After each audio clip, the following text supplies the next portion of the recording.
Submodalities are what we use to describe our experience. Change your experience, positive and negative. You can take a bad memory and you can literally wipe it away like a marker on a dry erase board so that you don't feel those feelings as intensely as you once did. You can literally take a bad memory of, say it's a bad teacher, you can literally turn them into a funny, goofy clown, put Mickey ears on them, turn them purple, swirl the image around and flush it down the toilet. I mean, I've done so many fun and funny things to different bad past memories to really literally get that feeling off my chest, off my shoulders, to make myself feel lighter, laugh a little bit, release any tension that I have, and just like literally you can see, hear, and feel an entirely different world with the power of submodalities. This is not just a video, it's a gateway to a world of boundless joy and heightened experiences. Today we're unlocking the secrets to a richer, more vibrant experience by tapping into the hidden power of submodalities. At the end of this video, you'll be able to transform any experience, past, present, or future, into an extraordinary explosion of pleasure. Or, if you choose, wipe it away like a dry erase board. Also be able to understand and control your submodalities, and therefore amplify your experiences to live a richer, more fulfilling life. The only question that remains is, how much pleasure can you handle? You see, your experience is determined by a combination of various factors, including perception, emotion, past experiences, and submodalities. Submodalities refer to the finer distinctions within our sensory experiences, such as how we see, hear, and feel things. By understanding and manipulating or controlling our submodalities, we can amplify our experiences and live richer, more fulfilling lives. Sounds like a great idea to me. That sounds freaking great. Chapter 1, understanding submodalities. Submodalities are the building blocks of our sensory experiences, including visual, auditory, and kinesthetic elements. So modalities are those visual, auditory, and kinesthetic things, but submodalities are how we describe our experience. I'm either gonna leave a chart right here or I'll list them down below. Some examples of visual submodalities include color, brightness, size, and distance. Some auditory submodalities include pitch, tone, volume, and tempo. Examples of kinesthetic submodalities include weight, texture, temperature, and pressure. So all of this sounds great, but I wanted to give a little background and context here. I first learned about submodalities through neurolinguistic programming. I actually flew all the way to Italy to learn and get my master's certification in neurolinguistic programming. So I have studied the founders of neurolinguistic programming, that is Richard Bandler and John Grinder, and they talk about the power of submodalities in many of their books. These two men spent decades of their life studying and developing neurolinguistic programming, and they studied some of the greats such as Milton Erickson, Fitz Perls, and Virginia Satir. And Milton Erickson in particular is a world-renowned hypnotherapist. He is no longer with us, but he has made some groundbreaking findings into hypnotherapy and really helping people. So I have my master practitioner certification in neurolinguistic programming. I'm also certified by the London Hypnosis Academy as a practitioner. So these have been topics that absolutely fascinate me. Hypnosis and neurolinguistic programming, change work, and really how to help people is my true passion, and that's why I created this channel, Megan Mae Mentality, because this is my baby, this is my true passion. I really want to help people from the inside out. And so I hope that you find this interesting. If you want me to do more videos on neurolinguistic programming, maybe just leave a brain emoji down below so I know that it's about NLP.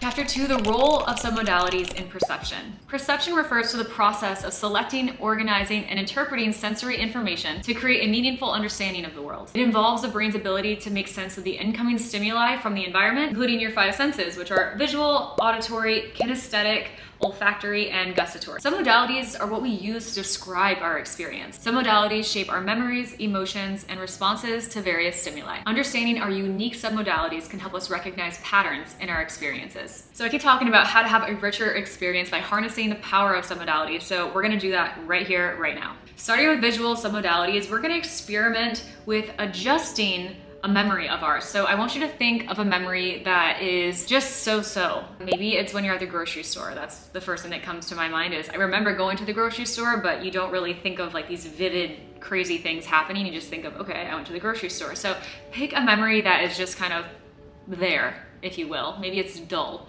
And now I want you to play with, first, the color. Think about turning up the colors, the brightness, the vividness. You can close your eyes if you want to, if that's more helpful, or just listen and picture what I'm talking about here.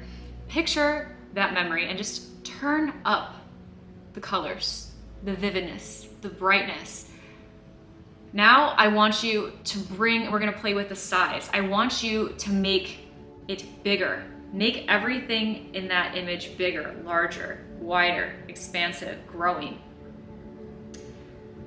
Now I want you to play with the distance. You can bring it to up the intensity. You can bring it closer to you. Imagine bringing this image closer to you, the apples, the oranges, or whatever image. Now imagine bringing this picture closer to you. So you're living in it. You are getting closer to it by the second. It's getting so intense for me right now.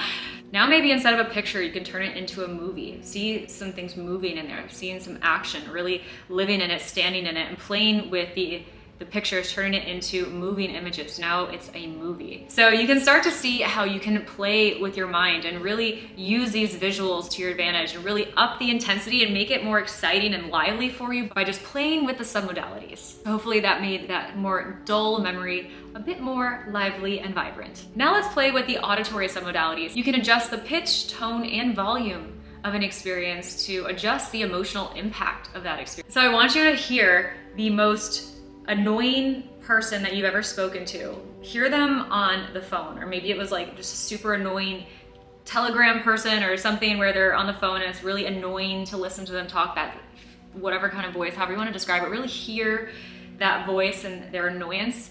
Now, I just want you to take the volume, take the dial, and turn it down. Turn down that voice. Maybe it was a stressful phone call. Turn down the voice of that person. If they were yelling at you, or if they had that annoying voice, just turn down the volume.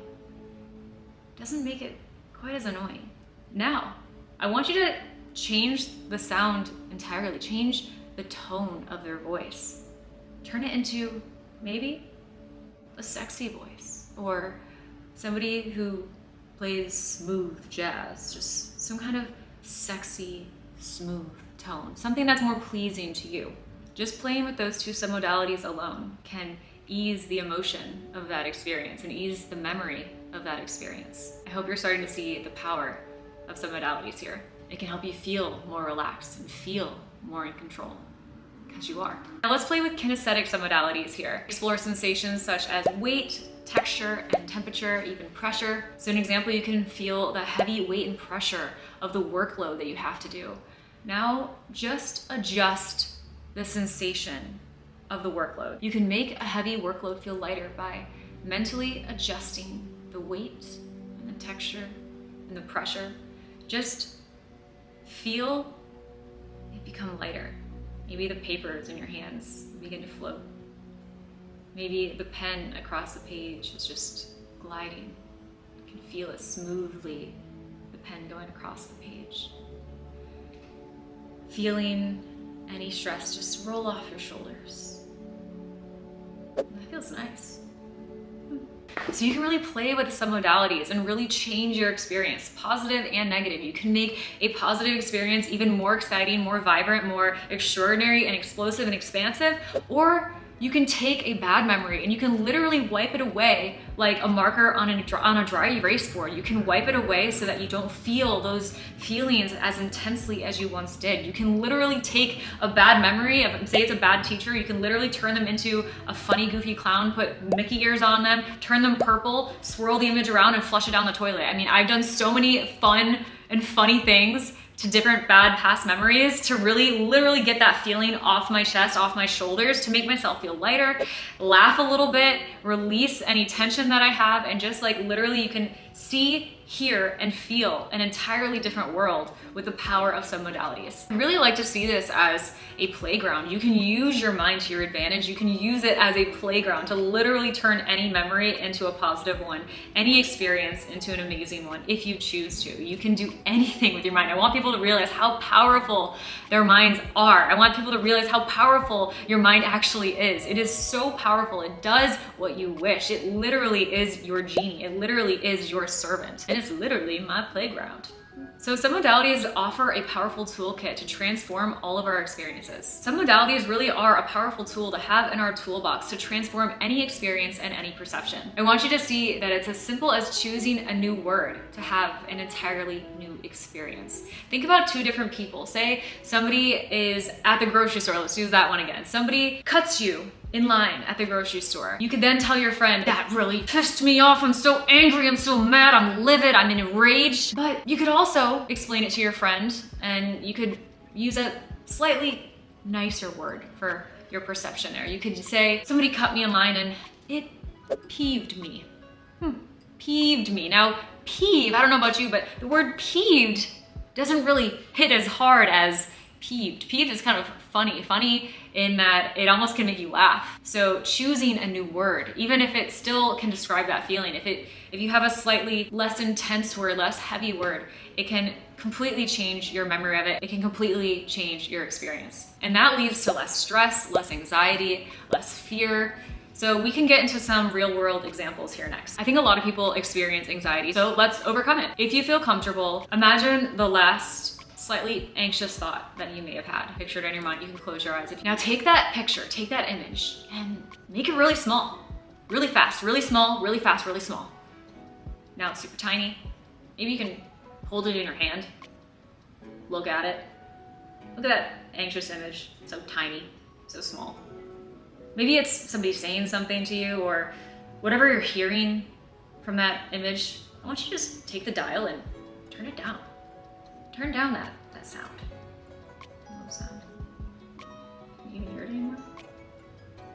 Now playing with the kinesthetic feelings here now, I want you to take that picture, that image, and take a deep breath. Place it on a leaf. Just place that image on a leaf. There's no sound. And as you exhale, I want you to imagine that leaf floating down a river, farther and farther away.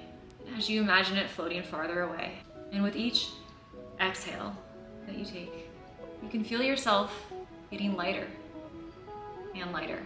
So you see that leaf floating farther and farther away.